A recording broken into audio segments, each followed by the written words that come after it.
exclusiva de Deus. Havia outros povos, ou haveria outros povos como os filisteus, os saduceus, mas a nação que Deus chamou, ela iniciaria através de Abraão. E Jacó é neto de Abraão, filho de Isaac e Rebeca, irmão gêmeo de Esaú. Ele tinha o seu irmão, eles nasceram juntos, porém ele nasceu agarrado no calcanhar do seu irmão Esaú. Jacó, por ser caseiro, sossegado, ele era diferente de Esaú, que era alguém que amava caçar. Esaú, seu irmão, era alguém do campo, que gostava de caçar. Por isso seu pai muitas vezes, ele olhava para Esaú e tinha algo diferente com Esaú, porque Esaú fazia aquilo que o pai gostava. Como é bom você ver o seu filho saindo para caçar. Porém, a mãe de Jacó já tinha algo especial com ele, porque ele era homem de casa, homem caseiro. Quando nós olhamos para a história deste Jacó, nós vimos que ele lutou muito para ele receber essa promessa com rapidez. Nós vimos que o seu irmão Esaú, ele receberia a promessa porque ele nasceu primeiro, mas ele não valorizou o direito de primogenitura. Esaú tinha o direito de primogenitura, e a Bíblia descreve que um certo dia Esaú chegou do campo com muita fome, talvez o dia todo na caça, e o seu irmão Jacó estava fazendo ali um guisado, um prato de lentilha, e Jacó negociou com seu irmão este prato de lentilha pela sua primogenitura, e ele aceitou esta vontade, aceitou esse desejo de trocar ali. Ele falou mais alto a fome ali naquele momento, a emoção, e ele não valorizou o direito de primogenitura. Jacó então pega aquele direito e leva aquele direito para a sua vida. Ele tinha o nome de suplantador, mas durante a sua história ele não apenas começa a querer sair na frente, mas ele começa a mentir, ele começa a fazer do seu jeito. Quantas as vezes que nós olhamos para a vida de Jacó, nós aprendemos com Jacó também. Jacó é semelhante ao homem, Jacó é semelhante ao ser humano, aquele que muitas vezes acha que está demorando a promessa e quer fazer do seu jeito, quer fazer da sua vontade. E nós temos que entender que as coisas de Deus não é do nosso jeito, não é da nossa vontade. Eu prego para uma igreja amada, uma igreja que Deus busca e está sempre no meio dela, e muitas vezes Deus busca dessa igreja também a obediência das mulheres de Deus, dos homens de Deus, porque hoje é culto direcionado aos homens, mas muitas vezes também nós podemos falar para os homens que os homens têm que buscar essa promessa. Não pode abrir mão do arado, mas um homem, ele não anda sozinho. Um homem bem sucedido, ele tem do seu lado uma mulher também de visão, uma mulher sábia. O homem bem sucedido não disse que tem atrás dele, mas tem do seu lado uma mulher que anda junto, uma mulher que busca Deus, uma mulher também que é pilar na sua casa.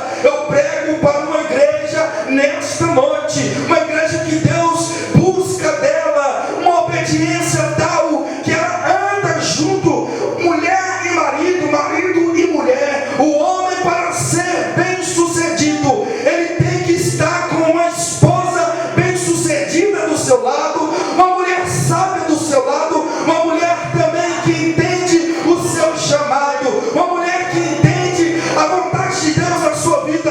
Todo homem que tem uma mulher sábia do seu lado é um homem bem sucedido, é um homem que vence as batalhas, é um homem que sai de manhã para o trabalho sabendo que ele vai voltar como um vencedor, porque dentro de casa ele tem uma intercessora, uma mulher de Deus. Mas também, por outro lado, nós estamos vendo homens que estão perdendo a batalha, porque muitas vezes ele olha para o lado, ao invés de ter uma mulher disjuntora, ele tem uma mulher rixosa, uma mulher que reclama de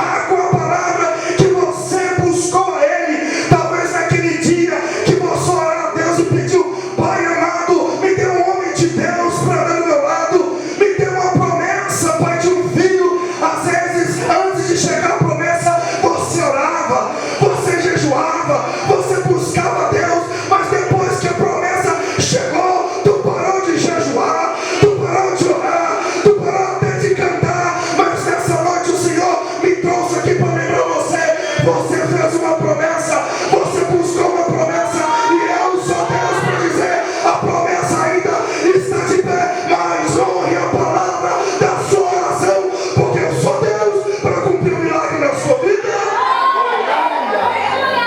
O Deus que promete no momento certo, Ele cumpre.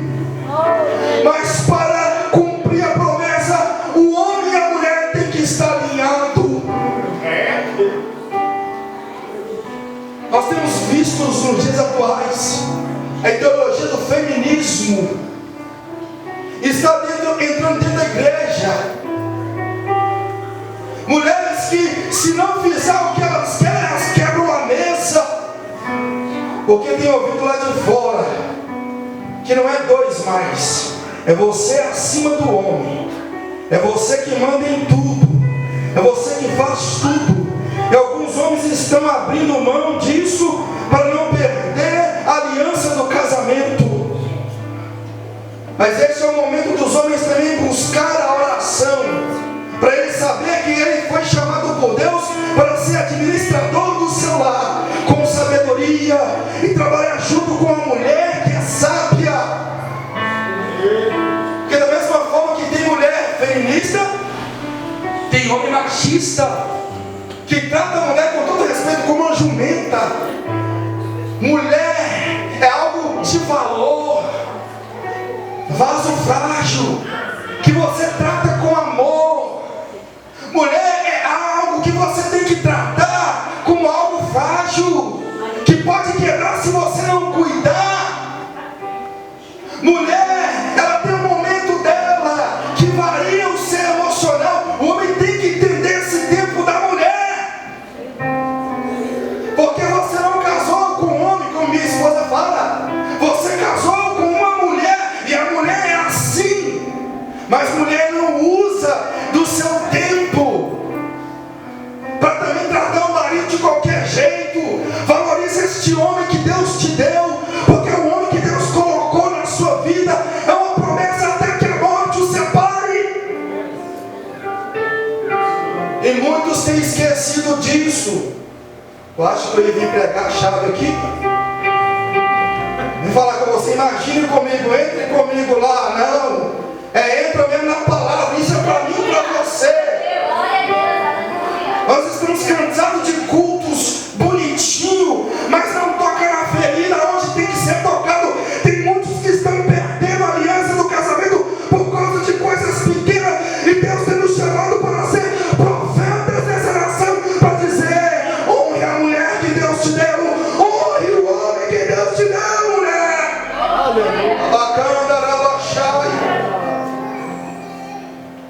Jacó tinha uma promessa, mas Jacó, ele começa a agir de forma diferente. Ele pega ali o direito de primogenitura do seu irmão, mas Esaú também não valoriza.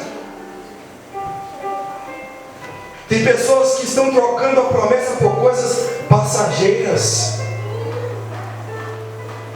trocando a promessa por coisas fáceis. Ei, jovem, se você tem uma promessa de Deus, a moça tem que ser de Deus, o rapaz tem que ser de Deus. Não serve filisteu, não serve filisteia. Deus não quer jugo desigual.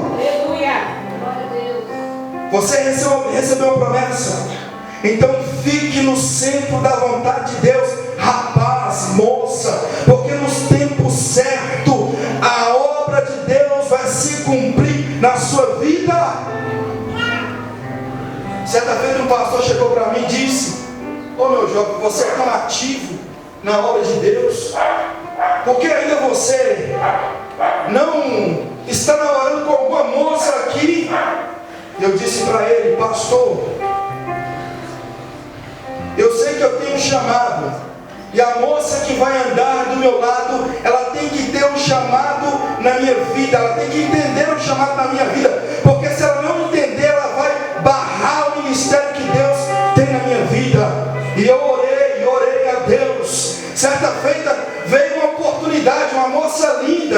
cheguei para o pai dela, conversei com ela, o pai dela fez um marketing maravilhoso e falou que a minha filha nunca deu problema, minha filha é uma bênção. E eu orando e falando com Deus: se não for do Senhor, Pai, tira da minha vida. Se tiver alguma coisa oculta aí, ó Pai, me mostra. E eu orando, jovem, orando, evangelizava nas bocas de fumo, fazia visitas em casas, visitas em hospitais, antes de ser diácono solteiro. E um dia o Senhor me mostrou, essa moça sumiu lá, não era a primeira vez, e a mãe dela me ligou: ô meu filho, você sabe onde é minha filha? Eu falei: ô sogra, se a senhora não sabe, quem dirá eu? Aí o Senhor falou comigo: Isaías, tá aí, ó, tu vai querer isso no seu ministério? Tu vai estar pregando, ela vai estar viajando, não sabe aonde. Se você buscar a Deus, Deus vai te mostrar se é de Deus, se não é de Deus. Deus não engana ninguém. Deus não engana ninguém. Ah, mas é bonitinha, pastor, tem um olho verde, parece a Barbie. Vai, bobo, ora. Se você não orar, o inimigo vai te enganar. Pode parecer Barbie, o jovenzinho, lembra, já tá indo.